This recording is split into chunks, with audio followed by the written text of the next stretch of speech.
हम 80s और 90s के लड़के और कुछ नहीं चाहते। हम बस यही चाहते हैं कि अपने आप को अपने माँ बाप के नज़रों में साबित कर दिखाए। कोई भी 90s और 80s का लड़का जो होता है वो बचपन से लेकर जवानी तक अपने माँ बाप की सुनता है, शादी के बाद अपनी बीवी की सुनता है और बूढ़ा होने के बाद अपने बच्चों की सुनेगा। तो ज़िंदगी भर हमारी मर्जी किसी ने पूछी ही नहीं, हम क्या चाहते हैं ये किसी ने पूछा ही नहीं। 7 नवंबर 94 में जन्मा हुआ मैं, एक 90s का लड़का, इस साल 30s में इंटर कर रहा है और 20s ख़त्म, 20s पूरी तरीके से ख़त्म और आज तक मैंने अपनी मर्जी का कुछ भी नहीं किया। जब एजुकेशन की बात आई तो हमारे पास सिर्फ 2 ऑप्शन थे, एक तो इंजीनियरिंग करो या फिर डॉक्टर बनो।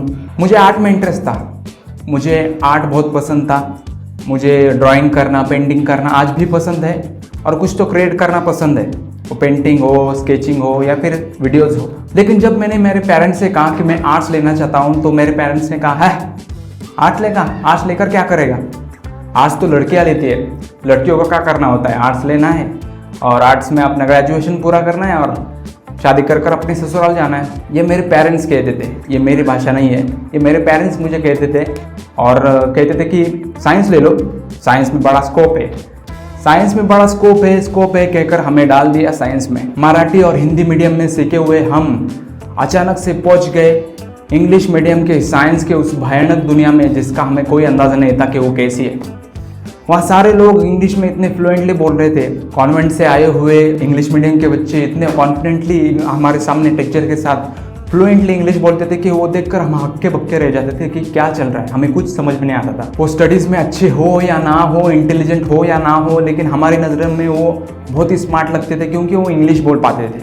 और आज भी ये रियलिटी है कि इंडिया में जब कोई फ्लुएंटली इंग्लिश बोलता है तो हम उसे स्मार्ट समझते हैं, वो चाहे अक्ल से इंटेलिजेंट हो या ना हो, क्योंकि इंडिया में इंग्लिश ये एक भाषा नहीं है, इंडिया में इंग्लिश ये एक क्लास माना जाता है। केमिस्ट्री के फॉर्मूले, फिजिक्स के लॉ हम पर ऐसे फेंके गए कि हमें समझ नहीं आया कि इसका करना क्या है। आजकल के बच्चे जिन्हें हाई क्वालिटी कंटेंट मिल रहा है इंटरनेट से सीधा, उन्हें देखकर मुझे ऐसा लगता है कि वो बहुत लकी है, क्योंकि उनके सामने इंटरनेट पर ऐसे लोग आते हैं जो एक्चुअल में सक्सेसफुल है, जो एंटरप्रेन्योरशिप में या फिर किसी हाई लेवल पर जाकर ऑफिसर बने हैं। ऐसे लोग आकर उन्हें एडवाइस देते कि तुम्हें करियर में करना क्या चाहिए, तो एक अच्छी एडवाइस उन्हें मिलती है, ऐसा मुझे लगता है। लेकिन हम टोटली हमारे सराउंडिंग्स पर डिपेंडिंग थे, हमारे पड़ोसी, हमारे रिश्तेदार, हमारे माँ बाप, हमारे टीचर्स जो हमें एडवाइस देते थे वही हमें सही लगता था। हमारे टीचर्स भी हमें यही कहते थे कि इंजीनियर बनो या फिर डॉक्टर बनो। उन्हें भी इतना उनका फिक्स माइंडसेट था कि उन्हें उसके आगे क्या होता है या फिर कुछ दुनिया ये कितनी बड़ी है उन्हें भी अंदाज़ा नहीं था। 12 खत्म होने के बाद हमें कहा गया कि सेंट्रलाइज फॉर्म भरो। हमने उसमें ऑप्शन रखा सिविल इंजीनियरिंग या फिर मैकेनिकल इंजीनियरिंग। हमने लिस्ट में हमें कौन से कॉलेज चाहिए उनके नाम डाले, जिसमें लगेगा उसमें लगेगा कहकर हमने छोड़ दिया। मतलब हमें जिस फील्ड में करियर करना है वो भी हमने टोटली लक पर छोड़ दिया कि जिसमें लगेगा उसमें कर देंगे। कॉलेज भी जिसमें नंबर लगेगा उसमें चले जाएंगे और फील्ड भी मैकेनिकल हो या सिविल हो जिसमें लग जाएंगे उसमें चले जाएंगे। कौन सा कॉलेज मिलेगा पता नहीं, कौन सी फील्ड मिलेंगी पता नहीं, टोटली हम छोड़ दिया लक पर। 11th एंड 12th में मेरी इनसिक्योरिटीज इतनी ज़्यादा बढ़ी कि मुझे समझ में आया क्या करना है। मतलब मैं अपने आप को बहुत कमज़ोर समझने लगा कि इंग्लिश में बात करना बहुत डर मुझे लगने लगा और ऊपर से लड़कियों से भी बात करना मुझे इतना ही डर लगने लगा। मुझे बहुत ही पहले से ही लड़कियों से बात करने से डर लगता था।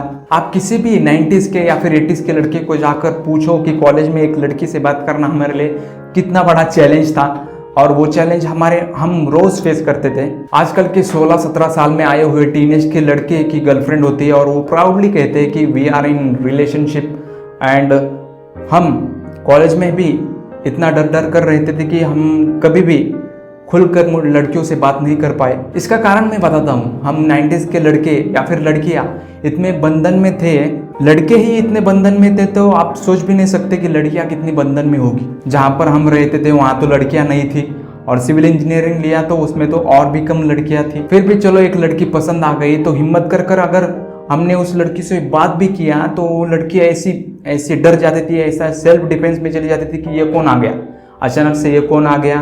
तो तब वो कहते थे, वो बहुत ही डर कर ये कहती थी कि मेरे माँ बाप को ये पसंद नहीं है या फिर मेरा पीछा मत करना है, ऐसे कर वो वहाँ से भाग जाती थी। पहले क्या होता था, लड़कियों से रिस्पॉन्स बहुत कम आता था, मतलब आता ही नहीं था। अगर आपको कोई लड़की पसंद है पहले तो 100% इफर्ट ये लड़का ही करता था, लड़का ही अप्रोच करता था, पटाने की कोशिश करता था। और लड़कियां है ना बहुत ही गुमसुमा और गुपचुप होती थी। बहुत कम ऐसी होगी जो बिंदास होगी या फिर अपनी मर्जी का करती होगी, क्योंकि फ्रीडम दोनों को ऐसे देखा जाए तो दोनों को फ्रीडम बहुत कम था। खास कर लड़कियों को फ्रीडम बहुत कम था। जहाँ पर मैं रेज हुआ वहाँ की बात कर रहा हूँ, 100% हमें देना पड़ता था। लेकिन अभी क्या सिचुएशन चेंज हो गई है, अगर अब फ्रीडम ज़रा ज़्यादा मिल रहा है। अगर एक लड़के को अगर लड़की पसंद आ रही है तो लड़की भी उतना ही फ्रीडम ले रही है। और वो भी अगर लड़के ने 50% अपना एफर्ट दिया तो सिर्फ 50% सामने से भी रिस्पॉन्स आ रहा है।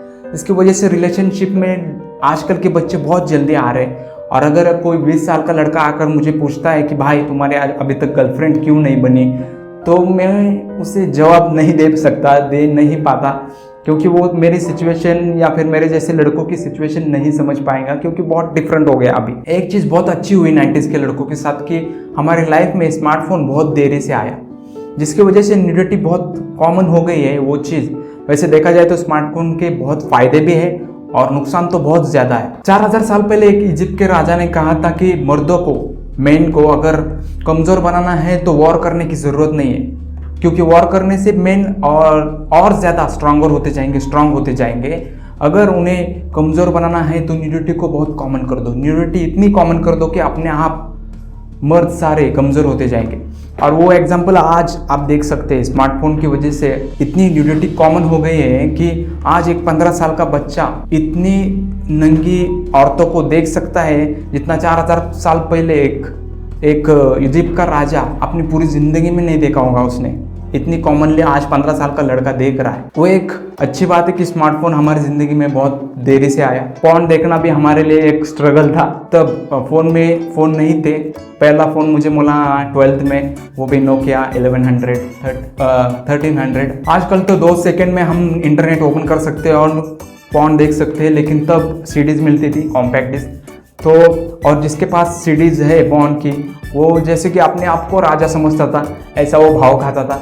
तो ऐसे स्ट्रगल कर वो हम फोन देखते थे। ऐसा नहीं कि मैं अच्छा मानता हूँ, लेकिन स्ट्रगल कर हमने जो वो देखा था उसमें अलग मज़ा आता था। लेकिन मैं किसी को नहीं कहूँगा कि वो बुरी आदत आप लगाए। मैंने वो गंदी आदतें छोड़ दी है, मैंने वो सारी गलतियाँ कर दी है, आप वो ना करें, इसलिए मैं ये वीडियो बना रहा हूँ। हम 80s और 90s के लड़के और कुछ नहीं चाहते। हम बस यही चाहते हैं कि अपने आप को अपने माँ बाप की नज़रों में साबित कर दिखाएं। हम ये चाहते हैं कि हम अपने माँ बाप की नज़रों में बहुत ज़्यादा रिस्पेक्ट पाए, वो कहे कि हाँ एक्चुअल में तूने बहुत ही मेहनत की है, तू बहुत अच्छा है। यही हम बस चाहते हैं। कोई भी 90s और 80s का लड़का जो होता है वो बचपन से लेकर जवानी तक अपने माँ बाप की सुनता है, शादी के बाद अपनी बीवी की सुनता है, और बूढ़ा होने के बाद अपने बच्चों की सुनेगा। तो जिंदगी भर हमारी मर्जी किसी ने पूछी ही नहीं, हम क्या चाहते हैं ये किसी ने पूछा ही नहीं। आप भी अगर इस बात से एग्री करते हैं तो नीचे कमेंट कर मुझे ज़रूर बताना। Thank you so much for watching this video.